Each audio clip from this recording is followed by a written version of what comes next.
JD Vance is being slammed by the media this weekend for saying, as expected, something ridiculous. When asked about abortion rights in a potential second Trump term, Vance said that he expects Trump to veto any bill that would ban abortion nationwide, a complete 180 from basically decades of policy by now. Just take a look at this clip. Let me just follow up with you a little bit on that point, because I've been talking to Republicans, including Senator Lindsey Graham just last week, who've made it very clear that if Donald Trump is elected, if you are elected, they will continue to press this point. Senator Graham said to me, I'm going to keep saying that there should be a federal ban.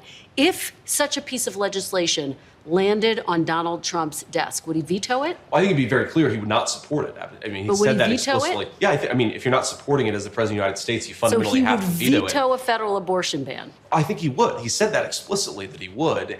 So what is going on here, and why has the narrative switched for them? First and foremost, I think it's safe to assume that we cannot trust random quotes from these MAGA Republicans. Just because JD Vance says it's a thing does not mean it actually is. And I think we should all go under the policy that we will believe it when we see it. But more importantly, this is just one of a series of many times that high-ranking Republicans have turned away from their own policies. In recent months, we have heard Republicans picking apart their own platform for the next 4 years, pretending to not care or be bothered by abortion rights, voting access, school lunches, and other issues. At this point, however, it just is really insulting. MAGA thinks after years of attacking just about any policy meant to help people or give them more control over their lives, we are just going to forget about it and trust them to defend American freedoms? I don't think so. What's even more ironic is that Project 2025 is still in place, which calls for a direct ban on any and all abortion medication and related drugs, as well as discusses potential bans. And the authors of Project 2025 themselves are in favor of banning abortion outright in this country. Trump has been mocked for weeks now for turning his back on Project 2025 despite praising it for months. It will still be implemented, of course,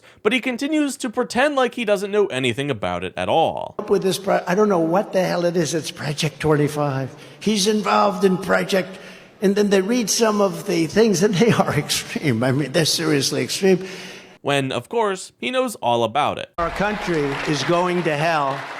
The critical job of institutions such as Heritage is to lay the groundwork, and Heritage does such an incredible job at that. This is a great group, and they're going to lay the groundwork and detail plans for exactly what our movement will do and what your movement will do when the American people give us a colossal mandate to save America, and that's coming. That's coming. It's very interesting because it can really only mean one thing. Republicans are scared. After years of launching heinous attacks against the left for trying to protect the rights of Americans, to try to now make the case that you too want to help the American people just goes to show how scared conservatives are that they have pushed the country too far. They made one too many attacks on Fox News and tried to take away too many long-held freedoms. Americans have had it with a party that only wants to take from the American people, and even though they won't say it, Republicans think it may now cost them the election. They are desperate to try to convince people that the last 8 years of MAGA didn't happen, but